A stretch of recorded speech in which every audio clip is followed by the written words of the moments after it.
교회 표 그 세 번째 시간, 주님처럼 더 높게, 이런 말씀을 가지고 오늘 말씀을 대화하겠습니다. 세계적인 비행사 가운데서 핸들이 페이지라는 사람이 있었습니다. 여러분 교회 주보사에 나오는 설교 요약에 보게 되면 나와 있는 그 사람 얼굴이 그 사람인지 모르겠습니다. 어쨌든 비행 항공술의 선구자로서 단순히 비행기를 그저 오가가게 하는 그런 사람만 아니고 공중에 높이 올라서 비행기 묘기를 보림으로 에어수를 하는 그러한 사람이었습니다. 하루는 많은 사람들 앞에서 에어수를 하려고 하늘 높이 올라갔는데 문제가 발생했습니다. 하늘 높이 올라가서 엔진 소리밖에는 나지 않아야 될 조용한 가운데 갑자기 무언가 항공 조종관 옆에서 이상한 소리가 났습니다. 빠각 빠각 빠각. 비행기 주요 부품인 바로 조종관 전기선 옆에서 간밤이 들어온 생쥐가 들어와서 전선을 갉아먹고 있는 것입니다. 이래 몇 분이면 전선이 끊어지게 되면 비행기는 곤두박질 칠 것이고 엔진도 동력도 다 사라지고 큰 사고가 날 그런 위기에 처해 있었습니다. 이 순간 이 핸들이 이렇게 생각해 봤습니다. 전선이 끊어지고 엔진이 끊어지기 전에 쇼를 마치고 내려가야 되겠는가? 활주로를 찾는 것도 쉽지도 않고 내려오는 시간도 만만치 않고 그것도 만만치 않았고 또 자기 쇼를 보고 있는 많은 사람들까지 생각하면서 갑자기 아뜨개졌습니다. 그런데 갑자기 그 머리에 퍼뜩 생각이 들어갑니다. 쥐를 기절시켜서 이 전선을 끊지 못하게 해갔다. 그리고 비행기 쇼를 하다 말고 땅으로 자꾸 하늘로 올라가기 시작합니다. 정말로 그래서 그날따라서 비행기가 하늘로 올라가니까 밑에 사람들은 좋다고 예전보다 더 올라갔다고 안튼 일 한다고 박수를 쳤지만 사실 이것은 생명을 건 사투였다는 겁니다. 한참 올라가는데 갑자기 빠각빠각 하던 소리가 사라지면서 생쥐가 졸도했다는 겁니다. 높이 올라가면 비행기 온도도 떨어지고 더구나 공기가 희박해지니까 비행기가 졸도했다. 쥐가 졸도했다. 그런 이야기입니다. 참 우리는 어떤 위기를 당할 때 서둘러 내려와서 그렇지 말할 걸 그랬다. 인간적인 방법으로 해결하려고 하는 것도 중요하지만 우리는 어려움을 당하면 참으로 멋있는 것은 높이 올라가는 것은 더 좋은 지혜일 수 있다는 이야기입니다. 오늘 주님 교회 표 세 번째는 더 높게입니다. 능히 모든 성도와 함께 지식에 넘치는 그리스도의 사랑을 알고 그 너비와 길이와 높이와 깊이가 어떠함을 깨달아.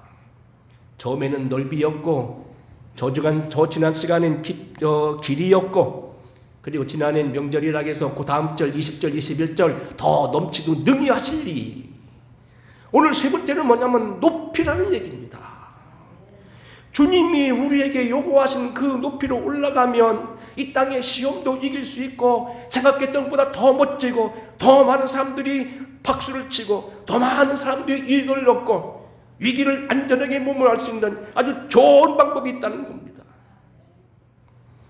구체적으로 그러면 주님께서 제시하신 그 높은 삶은 무엇이고 우리가 주님처럼 높이 가야 된다는 사실은 무엇을 말하는가 몇 가지로 보겠습니다.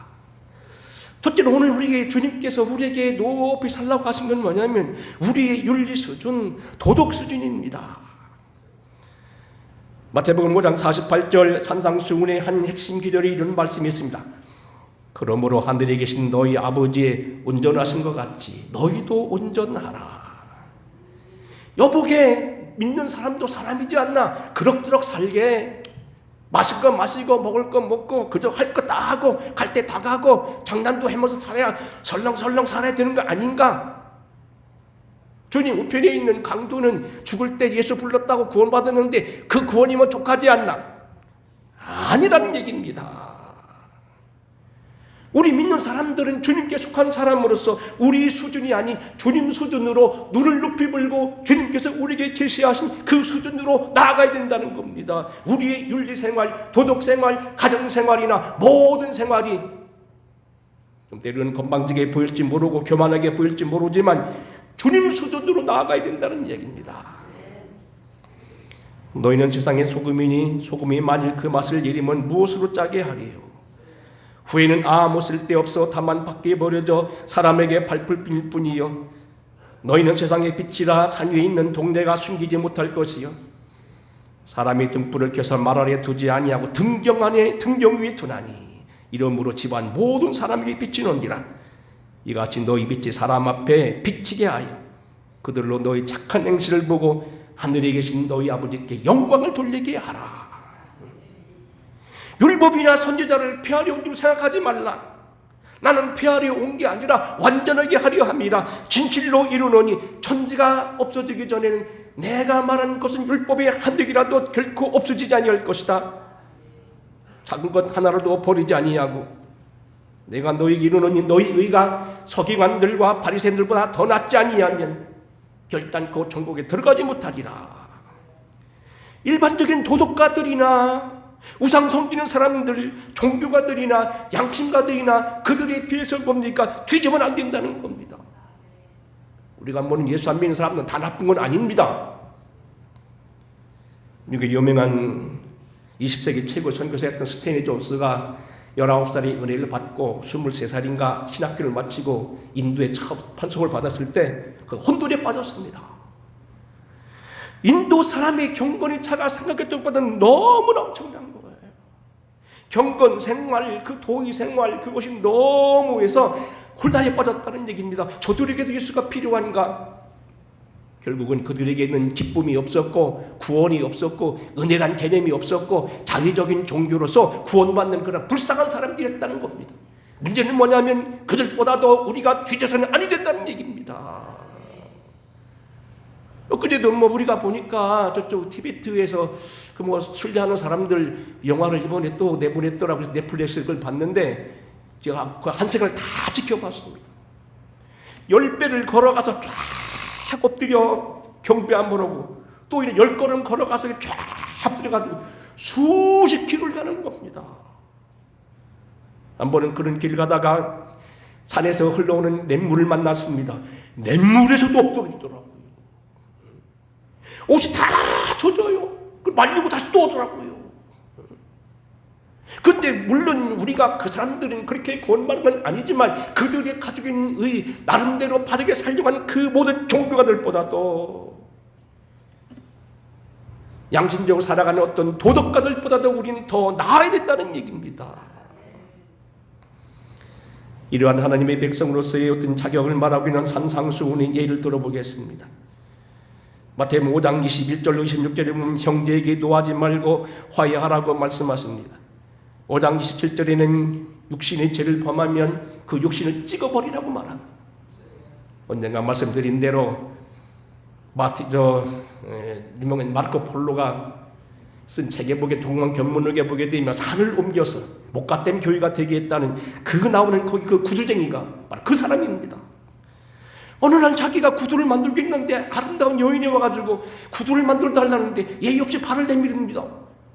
발 안 내밀고 만들 구두는 없습니다. 그 발에 맞추게 보는 순간에 이상한 생각이 들었다는 겁니다. 그래서 눈을 찔렀다는 겁니다. 눈을 찔러서 잘했다는 게 아니고 그만큼 양심적으로 살았다는 겁니다. 도무지 맹세하지 말라. 악한 자에게 대적하지 말고 오히려 맞고 주라는 것입니다. 이웃을 사랑하되 원수를 사랑하고 위하여 기도하라는 겁니다. 마태복음 6장입니다. 의식하지 말고 구대할 때는 오른손이 한 것을 왼손이 모르게 하라. 주기도문에 대한 도리가 나와 있어 모든 기도의 기물이 들어있습니다. 보물을 하늘에 쌓아놓되 그 나라와 그 의를 구하라고 말합니다. 직장에 가게 되면 비판하지 말고 진리를 간직하라고 말합니다. 구하고 찾고 두드리고 좁은 문으로 들어가라고 말합니다. 많은 사람들이 들어가는 세상적인 문, 그 문이 주님이 원하시는 문이 아니라는 겁니다. 물론 앙드레 지드가 쓴 좁은 문이라는 건데 제가 일부러 읽어봤는데 그건 조금 언니와 누가 좋아하는 한 남자를 위해서 이 동생이 희생한다는 그런 얘기인데 그런 것 가지고는 아니고 더 보다 좁은 문. 열매를 보아 나무를 알고 나무처럼 선한 목자가 되어 선한 열매를 맺는다는 겁니다. 가르치는 자가 되지만 말고 행하라고 얘기합니다. 집을 짓되 반석 위에 짓고 머리밭에 짓지 말라는 겁니다. 문제는요, 예수께서 이 말씀을 마치심에 무리들이 그 가르침에 놀랐다고 되어 있어요. 그 이유를 그 가르치시는 것이 권위 있는 자와 같고 그들의 서기관들과 같지 아니함이로라. 예수님이 복음을 가르친 그 자체가 재능도 있었지만 당연성과 그의 행위가 일치된 것들과 그의 진실성 속에서 그들이 깜짝 놀랐다는 겁니다. 우리의 윤리 수준이 바로 그래야 된다는 겁니다. 이같이 너희 빛이 사람 앞에 비치게 하고 그들로 너희 착한 행실을 보고 하늘에 계신 아버지께 영광을 돌리게 하라. 이같이 한즉 하늘에 계신 너희 아버지 아들이 되리라.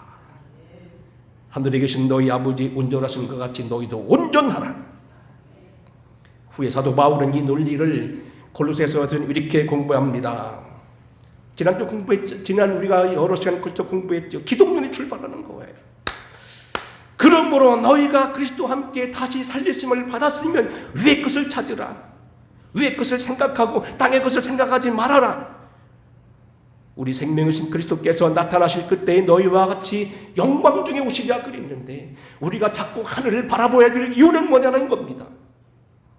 그분이 바로 우리가 공부했던 기독론, 우리를 흑암의 나라에서 일어나켜 사랑의 나라로 옮기신 분이십니다. 창조주이십니다. 하나님의 본체이십니다. 하나님과 동등될 분이십니다. 그로 말미암아 창조되었고 그 모든 것 가운데 계시는 그런 만유의 주이시고요, 교회의 머리이시고요, 하늘의 비밀이고요, 영광의 소망이고요, 모든 지혜와 지식의 비밀인 보고가 있는 곳이고요, 신성의 모든 곳이 육체로 거하시는 분이시고요, 우리의 불리한 모든 걸 다 찢어버리시고 우리로 하여금 온전한 인생의 승리를 하게 하신 분이기 때문에 우리는 그분을 믿는 우리로서 뭔가 달라진다는 얘기입니다. 한 가지 주의할 것은 그렇다고 해서 여기 이 말은 우리가 높은 윤리 수준으로 구원받는다는 얘기는 아닙니다. 여기서 말하고 있는 것은 그런 우리가 그렇게 해서 구원받는다는 얘기가 아니고 우리는 예수 그리스도의 피로 말미암아 구원받지만 구원받은 사람으로서 이제는 우리가 선한 열매로 바뀌게 되었습니다. 선한 열매를 드려야 된다는 겁니다. 세계 많은 유인들 가운데서 로마 최고의 황제였던 유스티누스의 그 부인이었던 테오도라 여제에 대해서 제가 언젠가 한번 길게 설명한 적이 있었습니다. 아버지가 곰조련사고 어머니가 서커스단의 무입니다. 당연히 그도 결국 서커스단에서 춤을 춥니다. 여러 남자를 거칩니다. 결국은 로마 관리의 첩으로 따라갔다가 버림을 받고 거의 죽을 위치에 있다가 예수 믿는 사람을 만나 예수를 믿게 됩니다. 그리고 그는 고향에 돌아와서 완전히 변화된 삶을 삽니다. 결국 그러다가 유스티누스라는 황제를 만나서 세계 최고의 황제의 황비가 됩니다. 많은 여성들이 권익을 보호하고 사창굴에 있는 많은 여자들을 해방시켜주는 최고의 여제로서의 바뀌어진 모습, 우리의 모습이 되어야 된다는 얘기입니다. 저비 아들로 태어났으나 성자가 되었던 가와 도요 있고 하천풍은 무학력의 어둠 속에서도 미국의 상원의원 담당 목사가 됐던 피터 마샬 목사, 16살에 헌천적인 고질병이 걸리게 되어서 죽기로 작정되었던 케네스 에겐이 성경을 읽다 고침받고 믿음으로 승리했던 그런 변화의 역사. 메간 매직으로 사람을 등쳐먹던 최군농 목사가 한국 최고의 사도인 권위 있는 목사가 된 것처럼 바뀌어야 된다는 얘기입니다. 이로써 그 보배롭고 지극히 큰 약속을 우리에게 주사 이 약속으로 말미암아 너희가 정욕 때문에 세상에서 썩어질 것을 피하여 신성한 성품에 참여하는 자가 되게 하려 하셨느니라. 하나님이 우리를 구원한 것은 우리로 구원받고 천국 가는 것뿐만 아니고 이 땅에서 뭡니까? 하나님의 성품에 참여하는 사람이 되게 하라고 하셨다는 겁니다. 그래서 믿음 위에 덕이 있고 덕에 지식이 있고 지식에 절제가 있고 절제에 인내가 있고 인내가 위에 경건이 있고 경건이 있고 형제 우애가 있고 형제 우애 사랑이 있다는 겁니다. 믿음이 모든 것이지만 믿음 것이 다는 아니라는 얘기입니다. 믿음보다 더 중요한 것은 유익이라는 것이고 덕이라는 겁니다. 덕 있는 사람, 모든 사람들이 정말로 부러워할 수 있는 높은 윤리 수준, 주님의 수준입니다. 두 번째로 우리가 높일 소원은 뭐냐면 여러분이 누릴 수 있는 구원의 질을 높이라는 얘기입니다. 다시 말하면 구원은 똑같은 구원이 있는 게 아닙니다. 아까 믿음도 똑같은 믿음이 아니라 덕을 겸비한 믿음이 있고, 경건을 겸비한 믿음이 있고, 지식을 겸비한 믿음이 있고, 형제 사랑을 겸한 믿음이 있고, 경건이 있는 믿음이 있듯이 구원도 작은 구원이 있고 큰 구원이 있습니다. 주님의 옆에 있다가 주여 나를 기억하사 해달라는 그 말 한마디로 따서 구원받았던 강도는 그 사람 부끄러운 구원입니다. 나 하나 구원받고 나 하나 딸랑 천국 갈 때 그래도 하늘문이 열려서 불쌍히 여겨주시 천국 들어가게 한 것은 작은 구원입니다. 큰 구원이 있습니다. 나 하나 영만 구원받고 육은 건지지 못해서 일생 가난하게 살고 비리비리 살다가 몸에는 벽에 투성이가 됐던 상하나 가는 것, 그것은 뭐냐면 그건 아직 작은 구원입니다. 나만의 구원이 아니라 다니엘처럼 그가 결국 죽을 때는 나라가 독립되는 이러한 역사, 바로 바벨론의 포로에서 돌아온 역사가 있었던 것처럼 민족의 구원받는 구원이 있다는 얘기입니다. 특별히 그래서 말씀드린 것 여러분 이미 다 아는 얘기입니다만 이렇게 생각해 보십시다. 큰 구원에 들어가기 위해서는 또 다른 우리의 노력이라기보다도 우리의 관심과 우리 어떤 영적인 그러한 어떤 뭡니까? 각성이 필요하다는 얘기입니다. 아무리 부자가 잘 갖고 오는 정원이라 하더라도 1년만 손대지 아니하면 그 정원은 잡초밭이 되고 맙니다. 저는 이 가까운 오가에서 12년 동안 목회하면서 정말 큰 농장을 경영하는 사람들 수없이 봤습니다. 제 집에는 사과가 8월 달에 떨어지지 않았습니다. 늘 제 집에는 과일 보따리가 늘 있었습니다. 근데 그들 과수하는 교우들 생활은 어떻습니까? 1년 내내 과원에서 일합니다. 봄에는 거름내고 소독하고 거기 그렇게 하고 가지를 쳐주고요, 껍데기를 벗기고요, 나무를 잘라주고요, 나무를 쉬고요, 높이고요, 별짓 다 합니다. 이파리도 따주기도 하고 붙이기도 하고, 뭐 붙였다는 말 이상합니다만 그렇게 전입니다. 꽃도 딱딱 붙였다 합니다. 벌을 집어넣어서 더 소화를 시키고 하는 붓으로 다 찍어받기도 하고요. 보통 말려는 게 아닙니다. 여러분 영혼 생활에도 우리가 정말로 큰 구원이 되어야 되고 영광스러운 구원이 되어야 되고 영혼력의 온전한 구원이 되어야 되고 개인 구원이 아닌 사회 구원, 민족 구원이 되기 위해서는 우리가 이 구원의 질이 어디에 와 있는지 내 수준을 다시 한번 점검해 봐야 됩니다. 더 쉽게 말하면 여러분의 자식들을 그냥 두면 어떻게 할 겁니까? 여러분 자식들을 그만두면 여러분 자식들은 당연히 여러분 때문에 천국 갈 수 있다고 믿습니까? 여러분의 가족들 가운데 안 믿는 부군이나 때로는 아내들이 있다고 한다면 그분들을 그냥 두면 그분들은 자연히 구원받을 수 있다고 생각하십니까? 주 예수를 믿으라 그리하면 너와 네 집이 구원을 받으리라 하고 평강의 하나님이 친히 너희를 온전히 거룩하게 하시고 또 너희의 온 영과 혼과 몸이 우리 주 예수 그리스도의 강림하실 때에 흠없이 보존되기를 원한다고. 영혼력이 다 구원받는 구원, 큰 구원이 되어야 됩니다.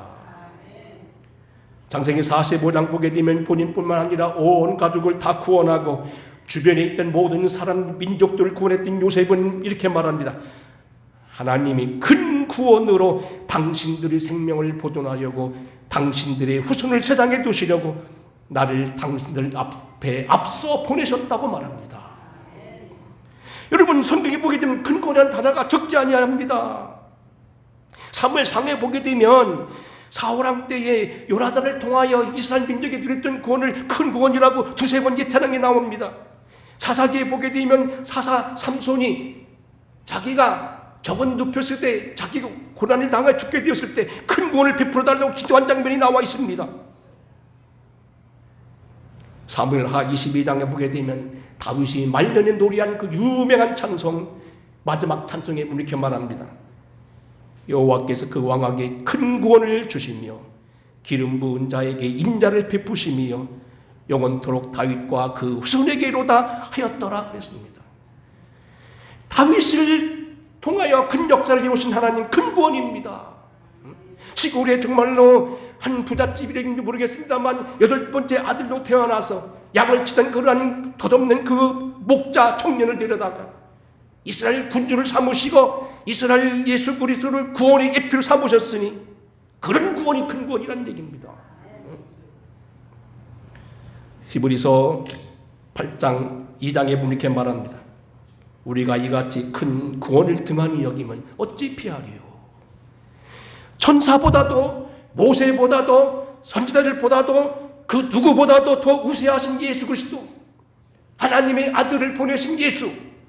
히브리서 1장은 전부 그 예수입니다. 예수가 누구냐? 천사보다 높고, 그리고 모세보다 높고, 구약의 어떤 것보다 높고, 성막보다 높으신 예수. 그 예수가 온통 1장에 나와 있습니다. 2장 3절입니다. 이러한 예수를 통하여 우리에게 베푸신 건 큰 구원. 이같이 큰 구원을 등한히 하면 어찌 피하리요. 주님이 베푸신 구원, 큰 구원임을 믿고 큰 구원을 여러분 받아 누리시길 바랍니다. 여러분 좀 마음 아프시지만 다시 한번 제가 해보겠습니다. 여러분 자녀들 그냥 두면 그대로 천국 갑니까? 천국이 없습니까? 여러분 가정의 자녀들 그냥 놔두면 그대로 그냥 천국 갑니까? 한번 우리 이 한 해 동안은 가족권을 위해서 한번 저도 기도해 보겠습니다. 세 번째로는 주님의 영광을 위하여 갖춰야 될 권능입니다.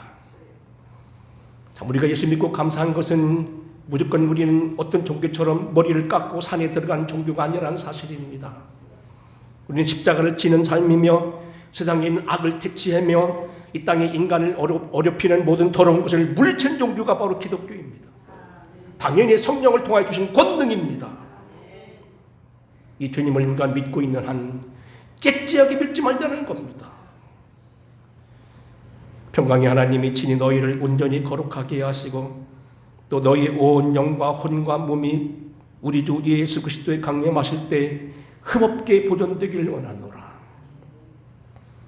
영혼 구원으로만 만족하지 마시고 육체도 건강해지시기 바랍니다.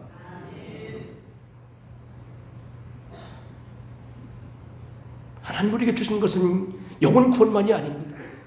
이 땅에 비리비리 살다가 정말로 참 힘들게 살다가 오늘 갑자기 딸랑딸랑 하면서 하늘문이 열리면서 이리 돌아와라 고생했지 하고 데려가는 것만이 하나님의 축복은 아니라는 겁니다.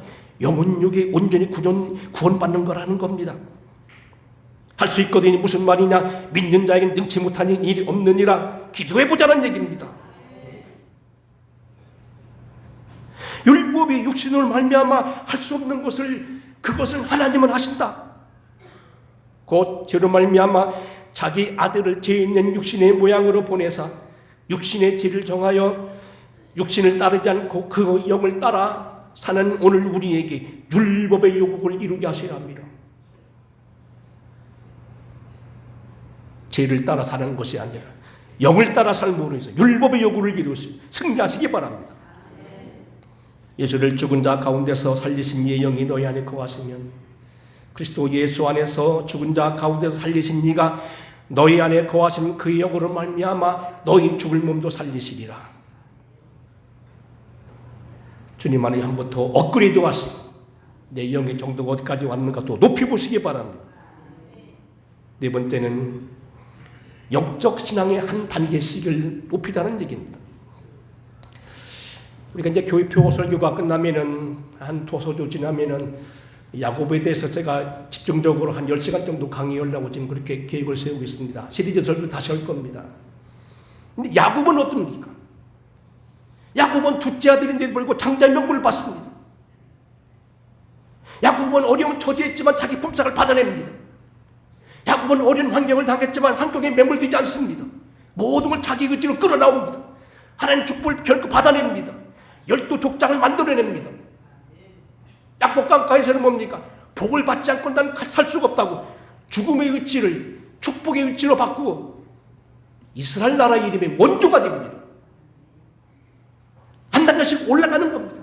야곱의 생애는 계속 올라가는 겁니다. 내려가지 않습니다. 그런 면에서 야곱은 오늘 이스라엘 시조 중에서 이스라엘 이름을 간직해야 되는 자격 있는 사람입니다. 여러분이 노래해도 마찬가지입니다.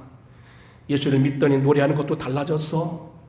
예수를 믿더니 얼굴색도 달라졌어. 예수를 믿더니 그전하고 달라지게 옷도 깨끗하게 입네. 한 단계씩 올라가야 된다는 겁니다. 예수를 믿더니 하는 짓도 달라졌어. 옛날에 기만 나면 손에 그림을 그리더니 옛날에는 늘 뭡니까? 입에서 이상한 냄새가 나는 걸 피우더니 예수 믿더니 달라졌어. 한 단계씩 올라가야 된다는 얘기입니다. 이건 시시한 얘기고요. 이렇게 한번 좀 어려운 설교 하나 해보겠습니다. 존 웨슬레의 신학구조, 감리교의 신학구조입니다. 얼마 전에도 홍성중학교에 오셨던 이선희 교수님이 한 설교가 바로 그건데요. 이 존 웨슬레의 신학은 뭐냐면 인간의 타락부터 시작합니다. 타락되었던 인간이 다시 살아나기 위해서 하나님의 선제되게 은총, 깨닫게 하는 은총을 따라서 회개하고 결국 칭의를 이루게 됩니다. 여기서 중생하고 신생합니다. 근데 여기서 끝나는 게 아니고 성화가 따릅니다. 성화에 끝난 게 아니고 그리스도의 완전히 있고 그 다음에는 죽음이라고 하는 영화가 있습니다. 단계가 나아갑니다. 물론 그 중앙은 항상 십자가입니다. 이건 아마 그럴 겁니다. 우리 홍성대포 일대를 꼭 지나갈 때도 제 주변에는 뭐였죠? 이게 부골산이 계속 보입니다. 터키 같은 데 가면은 아라랏산이 5,000m 된다는데 어디를 가도 아프가니스탄까지 가도요 터키 아라랏산이 보인대요. 워낙 높은 산이니까. 십자가는 바로 그렇다는 겁니다. 물론 이 모든 무슨 십자가 중심인데 여하튼 문제는 뭐냐면 우리의 신앙은 타락에서부터 출발해서 이것을 선제적인 은총을 받아들여 회개하며 의를 얻고 결국 그것이 끝나는 게 아니고 신생과 중생에 거쳐서 성화에 이르고 성화에서 그친 게 아니고 그리스도인이 완전히 간다는 겁니다. 존 웨슬레는 이 교리를 이렇게 말합니다. 감리교의 중요한 교리는 셋이니 회개와 신앙과 성결이라. 회개는 종교의 현관이요, 신앙, 칭의, 중생은 문이요, 성결 혹은 성화는 종교 그것 자체이다.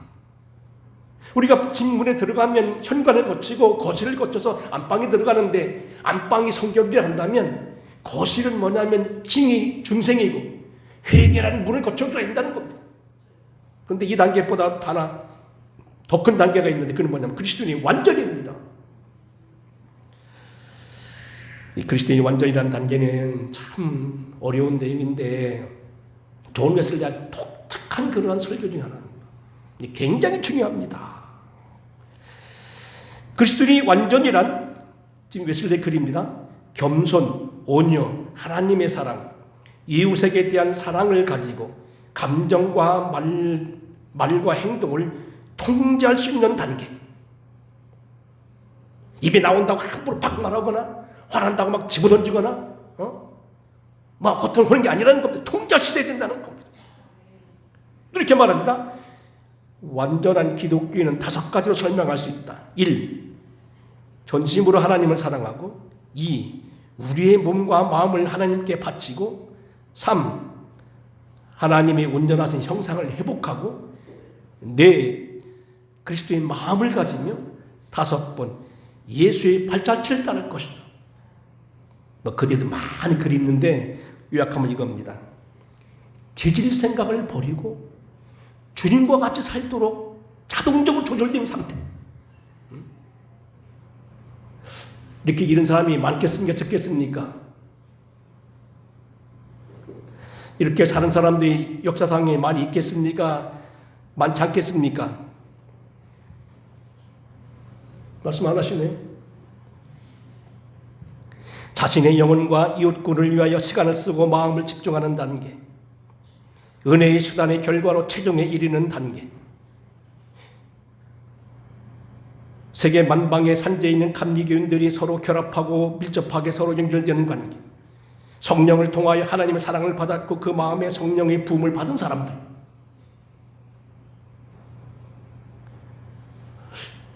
오늘은 뭐 먹고 어디 가서 한번 식당에 놀아볼까? 응? 오늘 무슨 노래로 한번 멋지게 한번 청중을 사로잡을까? 그게 아니라는 겁니다. 조용한 시간 어떻게 하면 하나님의 깊은 단계에 들어가며 이때 내 하나님 원하시는 것이 무엇이며 내 자녀를 위해서 내 가족을 위해서 희생하면서 그들을 그리스도 앞으로 잘 인도하고 구원받게 하고 우리 바깥에 있는 저 영혼들을 향하여 어떻게 내가 할 수 있는가 하는 것을 생각하는 마음, 주님의 마음에 집중된 마음을 가진 사람. 물론 그렇다고 해서 매일같이 살 수는 없다는 겁니다. 주 생활이 그렇다는 겁니다. 어쨌든 우리는 이런 단계가 있다는 걸 꼭 기억하시고 저와 여러분이 그런 단계에 이를 수 있도록 기도해야 될 것이고 이미 오래 믿으셔서 말씀은 안 하시지만 이미 단계에 오신 분들도 계실 거라고 봅니다만 존 웨슬리 당시에는 거의 없다고 봤습니다. 쉬운 단계는 아닙니다. 끝으로 말씀드린다면 영혼의 구원에 대한 관계 그 단계라는 얘기입니다. 고린도전서 9장에 보게 되면 사도 바울이 고린도 교회의 문제를 해결하면서 쓴 말씀은 뭡니까? 영혼을 건지시기 위하여서 율법이 있는 자들은 율법 있는 자처럼 없는 자들은 없는 것처럼 약한 사람들은 약한 모습을 가지고 자기의 모든 걸 희생하면서 최선을 다하는 모습. 말씀 마치겠습니다. 여하튼 여러분 올라가셔야 됩니다.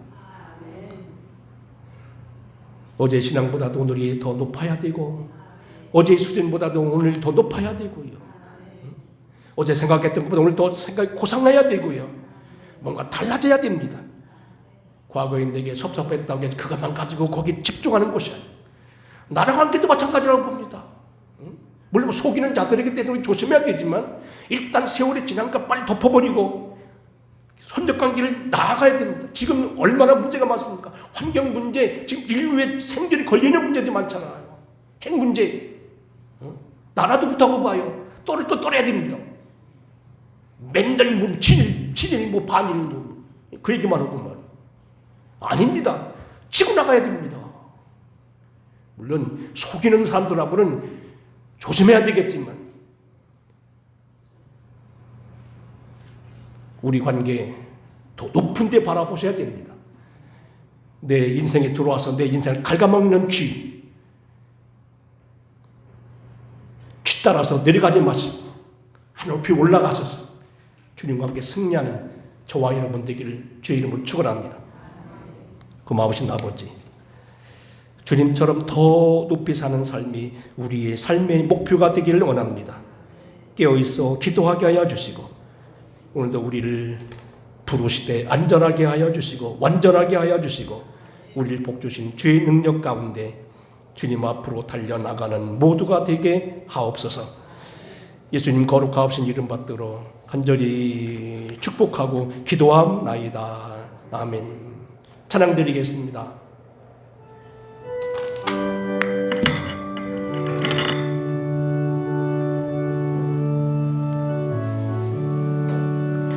주를 앙모하는 자 올라가 독수리같이 모든 싸움 이기고 근심 걱정 보시는 올라가 독수리같이 지앙모하는 자